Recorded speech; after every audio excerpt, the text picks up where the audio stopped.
Welcome to trending சமையல். நம்ம இன்றைக்கி ஒரு ஈவினிங் ஸ்நாக்ஸ் ஒன்று பார்க்கலாங்களா? என்ன தெரியுங்களா? ஒரே ஒரு இது பொட்டேட்டோவும் ஒரு எக்கும் இருந்தால் இந்த ஒரு ஸ்நாக்ஸ் ஈவினிங் ஸ்நாக்ஸ் செஞ்சிடலாம். ஸ்கூல்லேருந்து வர பிள்ளைங்களுக்கு இதை செஞ்சு கொடுத்தோன்னா அருமையாக பிள்ளைங்க சாப்பிடுவாங்க. இது எப்படி செய்யலாம், இதுக்கு என்னென்ன பொருள் வேணும் அப்படின்னு சொல்லிட்டு நம்ம வீடியோக்குள்ளே போய் பார்க்கலாமா? வாங்க போகலாம். ரைஸில் ஆடுங்க. இப்போ நம்ம ஒரு ஈவினிங் ஒரு ஸ்நாக்ஸ் ஒன்று பார்த்துடலாங்களா? இந்த பொட்டேட்டோ வச்சு ஒரு ஸ்நாக்ஸ் ஒன்று செய்யலாங்களா? குழந்தைங்களுக்கு ரொம்ப பிடிக்கும் ஃப்ரெண்ட்ஸ். இந்த பொட்டேட்டோ எப்படின்னு சொல்லிட்டு நான் இப்போ இதுக்கு தேவையான பொருள் நம்ம என்னன்னு பார்க்கலாங்களா? இப்போ இதுக்கு தேவையான பொருள் பொட்டேட்டோ ஃப்ரெண்ட்ஸ், இதை நம்ம ஸ்லைஸர் இருக்கு இல்லைங்களா, அதில் நம்ம நல்லா ஸ்லைஸ் பண்ணி நல்லா ஒரு தடவைக்கு 3 வாட்டி நல்லா அந்த இதில் சார்ஜ் எல்லாம் இருக்கும் இல்லைங்களா, அதெல்லாம் சார்ஜ் எல்லாம் அது போயிட்டு கழுவி நல்லா க்ளீன் பண்ணி வச்சுருக்கிறேன். ஓகேங்களா? இதுக்கு தேவையான இது மட்டும்தான். இது அதுக்கப்புறம் ஒரே ஒரு எக் வச்சிருக்கேன். அந்த பாருங்க பக்கத்துல எக். இது ரெண்டுத்தையும் நம்ம மிஸ் பண்ணி இதுக்கு தேவையான பொருள் எல்லாம் நம்ம என்னென்ன போட போறோம்னு சொல்லிட்டு போட்டு ஒரு ஸ்நாக்ஸ் பண்ணலாங்களா? இப்போ நம்ம வீடியோக்குள்ள போலாமா? வாங்க போலாம். முதல்ல இந்த பொட்டேட்டோவோட இந்த ஒரு முட்டை வச்சிருக்க இல்லைங்களா, அந்த ஒரு முட்டையை நம்ம இப்போ ஊற்றிக்கலாம். அப்படியே அதை நம்ம கலக்கிக்கலாம். எக்கு போட்டு கலக்கியாச்சுங்க. கொஞ்சோண்டு ஆனியன் போட்டுக்கலாம். அதுக்கப்புறம் ஒரு 2 பச்சை மிளகாய் போட்டுக்கலாம். கொஞ்சம் கொத்தமல்லி போட்டுக்கலாம். கொஞ்சம் சால்ட்டு போட்டுக்கலாம். கொஞ்சம் சீரகம் போட்டுக்கலாம்.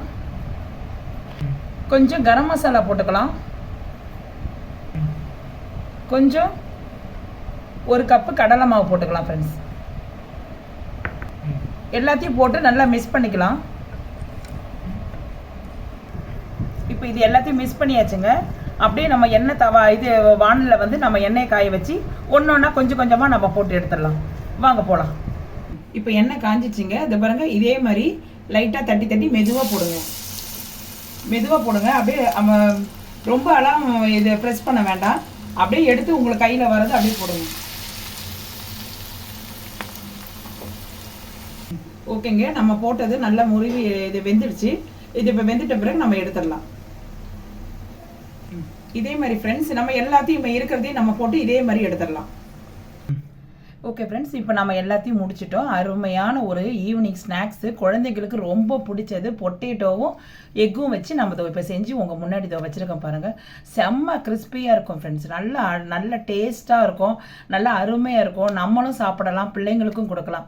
இது நீங்கள் செய்து பாருங்கள், எப்படி இருக்குதுன்னு கமெண்ட்ஸில் சொல்லுங்கள். உண்மையாகவே ஒரு ஹெல்த்தியான ஃபுட் ஃப்ரெண்ட்ஸ். இதை பாருங்கள், நான் இது ஓப்பன் பண்ணி காட்டுறேன் பாருங்கள். இதை பிரித்து காட்டுறேன் பாருங்கள், எவ்வளோ சூப்பராக இருக்குது பாருங்கள். எவ்வளோ அருமையாக கிறிஸ்பியாக இருக்குது பாருங்கள். இது முட்டைலாம் சேர்ந்தனால நம்ம அந்த கரம் மசாலா நம்ம அந்த இதெல்லாம் உள்ள பொருளெல்லாம் நம்ம போட்டனால அவ்வளோ டேஸ்ட்டாக வாய்க்கு ருசியாக இருக்கும் ஃப்ரெண்ட்ஸ். இதை நீங்கள் செஞ்சு நீங்கள் செய்து நீங்கள் குழந்தைங்களுக்கு கொடுங்க. ஒரு ஸ்கூல்லேருந்து வர பிள்ளைங்களுக்கு நீங்கள் செய்து கொடுத்தனா பிள்ளைங்க அருமையாக நல்லா சாப்பிடுவாங்க. ஒன்று கூட தட்டில் மிஞ்சாது ஃப்ரெண்ட்ஸ். இந்த வீடியோ உங்களுக்கு பிடிச்சிருந்தா லைக் பண்ணுங்கள், ஷேர் பண்ணுங்கள், சப்ஸ்கிரைப் பண்ணுங்கள். மறக்காமல் பெல் பட்டனை கிளிக் பண்ண மறந்துடாதீங்க. என்னுடைய வீடியோ பார்த்ததுக்கு ரொம்ப நன்றி ஃப்ரெண்ட்ஸ். ஓகே, பாய்.